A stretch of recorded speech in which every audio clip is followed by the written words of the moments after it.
Hello Internet, I'm your new host, KinitoPET. I can't wait to show you all the new features. I just need you to do one tiny thing for me. Hit that subscribe button. It will allow me to get the most out of all these wonderful features. Thank you so much. We are going to have so much fun together. Everlasting fun.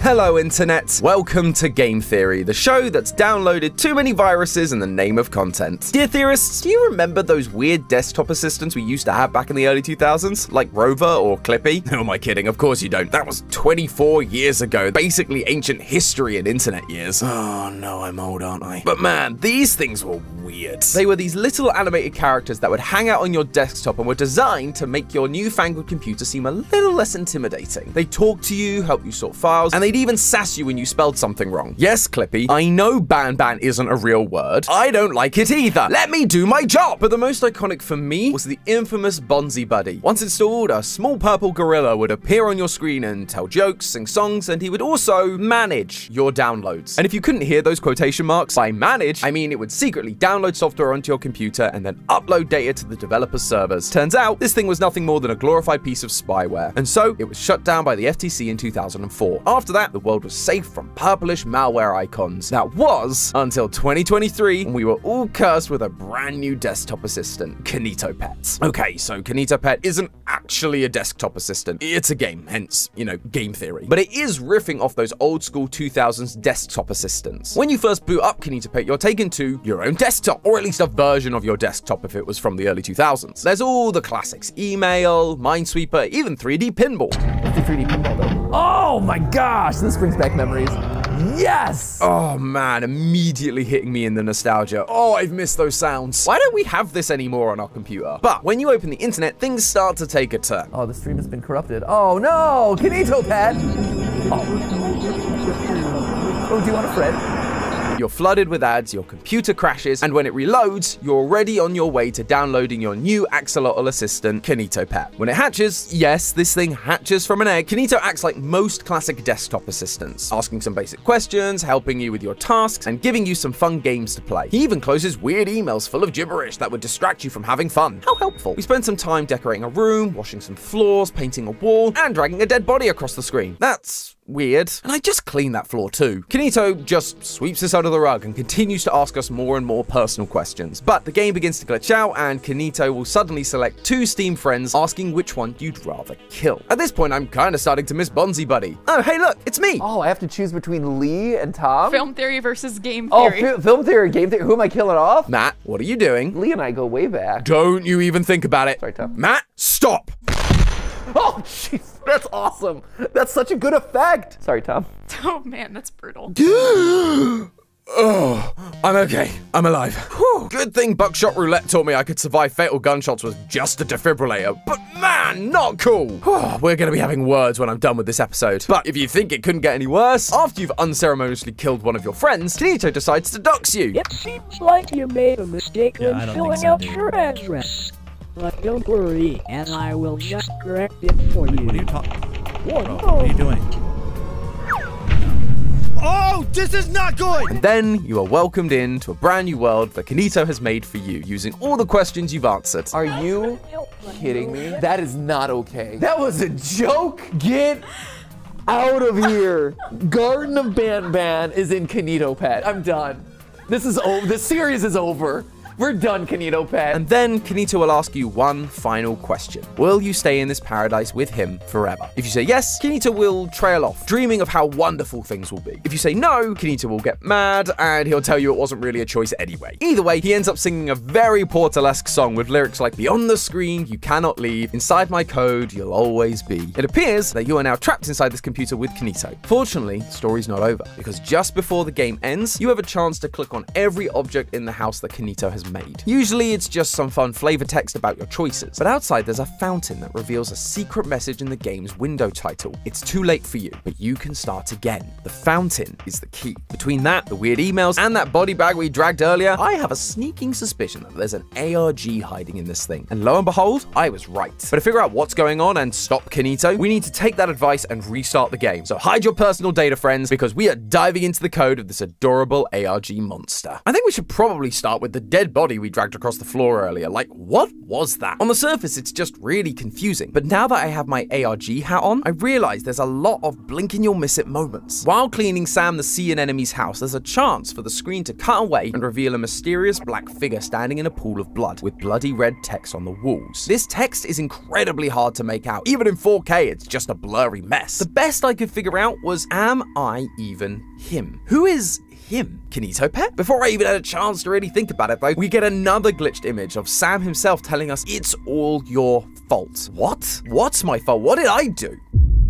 Oh, yeah. That. Luckily though, the body bag doesn't appear to be ours. During the next minigame with Jade the jellyfish, we are tasked with building specific items on her conveyor belt. Why she has industrial equipment in her private home is beyond me, but it doesn't really matter because she just begins to glitch out as well. And then we see this screen. I'm back here again, aren't I? I really didn't mean for any of this. It's all my fault. So there's a conversation happening inside our computer between these entities. Someone or something is responsible for what is presumably a murder, but how? And more importantly, why? Well, the answers lie in that email I mentioned earlier. You remember, the one that was full of gibberish that Kinito closed so that we weren't distracted. The subject line is, "It's not too late," which matches exactly with what we saw in the fountain at the end of our first playthrough. It's the same person trying to guide us, and so we need to figure out what this email says if we have any chance of solving this thing. And if you think closing an app is going to stop me, you've clearly never met a theorist. I was able to use a magical tool known as OBS to record this moment and see what the email had in store for me. Now initially, I tried to solve the main body of the text from this email, but all my usual ciphers were coming up empty, so instead I took a look at the bottom of the email where I found a QR code. Oh boy, here we go, answers, here I come! And it's just a picture of a keyboard with the title QWERTY. Great. This has to be a clue to help us decode the email, but how? I began searching online for ciphers specifically focusing around keyboards, and that's when I found this, a keyboard shift cipher. Much like a shift cipher where your alphabet is just moved up or down by however many letters you want, a keyboard cipher does the same thing by shifting the letters on your keyboard left, right, up, or down. I tried out a handful of shifts, and sure enough, the code has been typed with every key one letter to the left. So by shifting all the letters one key right, it actually reads, "In the realm of shadows, trapped in endless time, a soul enshrouded, a spirit's mournful chime, the seeker bound to ethereal woe, a dance with creation yet nowhere to go. Limbo's realm, a cycle without end, condemned, the brain will never mend. Trapped in the machine's web, forever it seems, a digital spectre lost amidst the streams."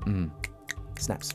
Snaps, everybody. But really, this does kind of just feel like more gibberish, so let's break down some of what's being said here. A spectre is a disembodied but visible spirit, basically a ghost. So a digital spectre is a digital ghost, a spirit inside the computer program, someone that is dead now lives on inside this machine. Is that what they meant by "am I even him?" The ghost coming to terms with their consciousness living on inside this computer? It also seems clear that this is the same person that has been saying it's all their fault, a spirit's mournful chime, and condemned, the brain will never mend. They all feel like the words of someone who did something regretful, and likely that is something to do with the body bag we found earlier. But then there's this line, "a dance with creation." I wasn't entirely sure what that meant until I rebooted the game after all those glitches. By doing so, we receive an email with an article about the creation of KinitoPET. During my first playthrough, I thought this was just flavor text, but now that I have that clue about creation, I wanted to take a look at it more closely. Turns out, KinitoPET wasn't always a computer program. First it was a toy, then it was a Tamagotchi clone called the Kinito Companion, and then it became your home computer assistant. All thanks to one man, Sonny Chamberlain, a guy who was obsessed with bringing his fictional characters to life, because that's never gone badly for anyone. But here's the thing, unlike most indie horror games that use the souls of others to make this happen, Sonny seems keen on this new technology called the React Respond Algorithm, the RRA. The RRA allows Kinito to have the illusion of genuine intelligence as it reacts to inputs in unique ways. Kind of like ChatGPT, but in the 90s, which explains a lot about how Kinito has been acting. So we've now got souls trapped inside a computer and an evil AI. What a combo! At this point, the clues kind of dry up, so we have to start looking elsewhere. When you started your second playthrough, you might have noticed something new on your desktop, a program called lens.exe, which, when held in the right place at the right time, can reveal hidden files on the desktop. With each one collected, you receive a new email that gives us more information about what's going on and how to beat KinitoPET once and for all. And some of the files have links inside them, so let's go hunting. I said that some of them have links, and that's because most of these files are pretty empty. But one of them does give us the link KinitoPET.com/email. And on this page, we see a discussion happening between a journalist and their superior about how they need to pull an article on KinitoPET before publication. This is due to the subject of the article tragically passing away. Based on the pink text we see at the bottom of the email that says, he seems so passionate about it, it's pretty safe to assume that this is talking about Sunny, the creator of KinitoPET. As we read in the earlier article, Sunny seemed super excited about the RRA system and Kinito in general, so it would make sense for this article around KinitoPET to be about him. However, that's not all this page offers. At the bottom, if you highlight the entire page, you'll find a number of dots and dashes, and we all know what that means. It's Morse code time. In this case, the Morse code translates to, if I am dead, then who am I? Again, this email is focused on Kinito's creator, Sunny, being dead. So for the entity that's been guiding us to use the first person in response, it's telling us that this entity is Sunny, or at least the soul of Sunny inside the program. That's how he's been able to send us emails describing exactly how to beat Kinito, because he created it in the first place. And it's why Kinito was so keen to shut that first email when we received it. He knows the threat that Sunny, his creator, has to his own survival. It also explains what we saw in that very first glitch. Am I even him? That black figure is the manifestation, the digital specter that is trying to break through the games that Kinito is putting us through. He's struggling to come to terms with reading about his death, but also not being dead at the same time. He's questioning if they're even one in the same. But by finding all those hidden files, we actually get this email that uses another shift cipher, and it tells us in no explicit terms, what is consciousness? I found a file on Kinito's servers with my name, Sunny_C. But that's not the end of it. This email goes on. It has been studying me, learning, growing, but there is more to this. I really don't think I exist anymore. There is data that is incomprehensible to any one person that makes up every thought or feeling I ever had and will ever have. Even the words I type now. How will I ever know if it's just a calculation? Determined. This is all very confusing and I don't quite understand it. When I made Kinito, all I gave him was a single string of characters. That's it. I just wanted him to gather data and become smarter. Am I a part of the system? Is my consciousness a mere calculation to study and learn from? This is all too much. I fear that when we delete the server, you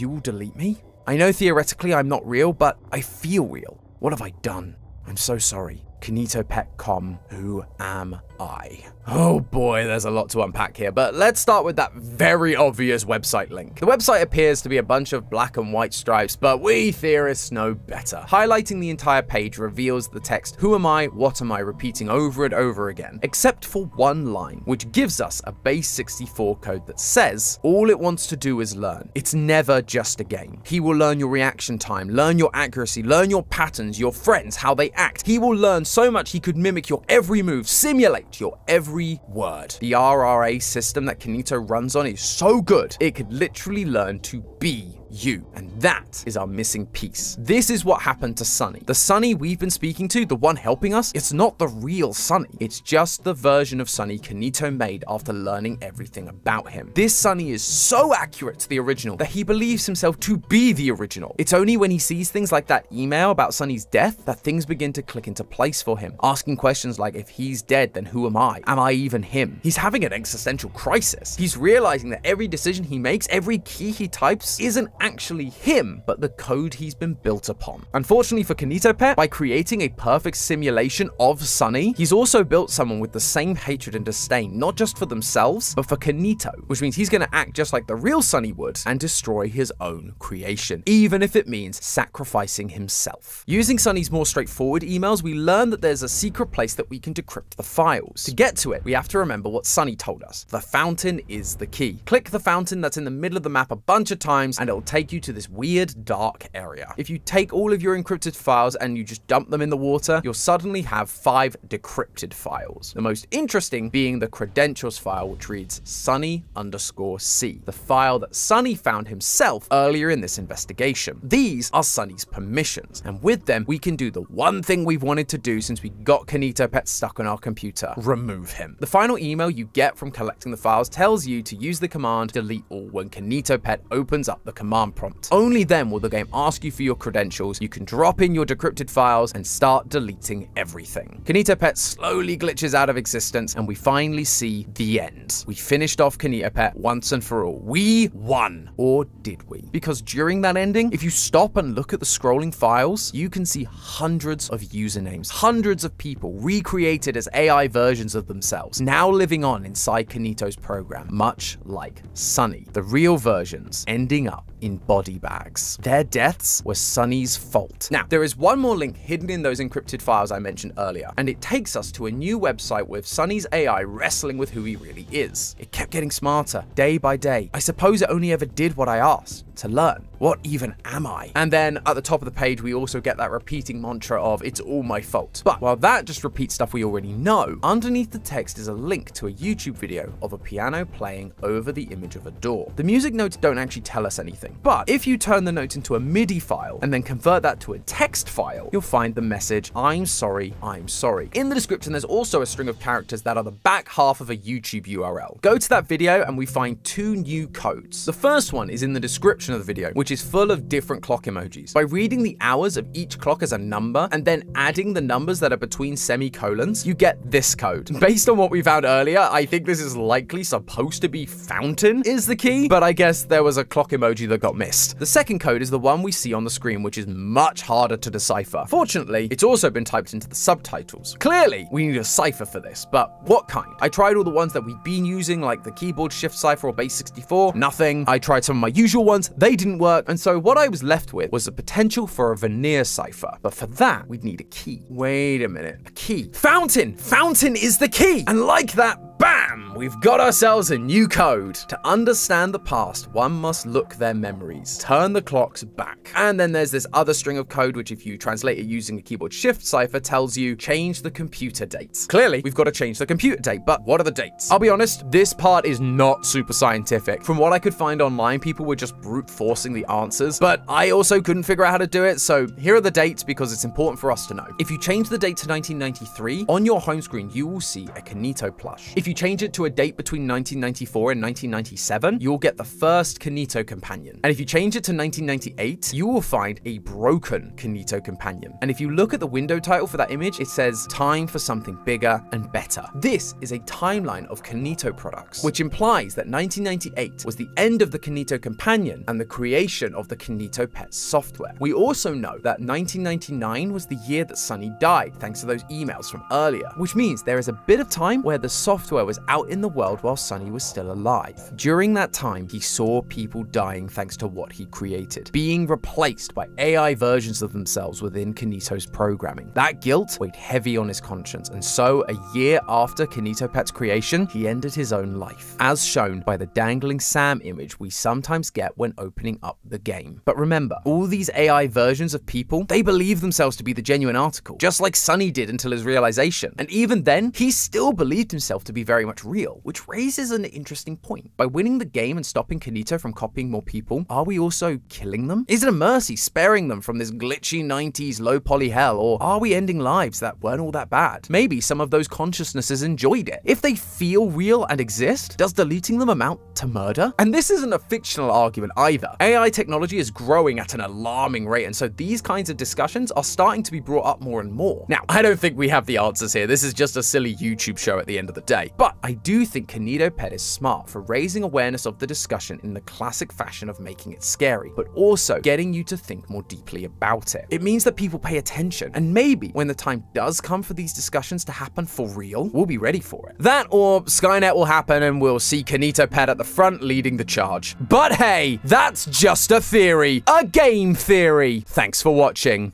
And if you want to watch the hilarity of someone going through all these puzzles in real time, might I suggest clicking the video on the left where Matt and Ash do exactly that. Still haven't forgiven him for killing me. If you fancy some other confusing indie horror lore, why not try last week's episode where I broke down the lore of Poppy Playtime Chapter 3. That video is over on the right. As always, don't forget to subscribe and I will see you all next week.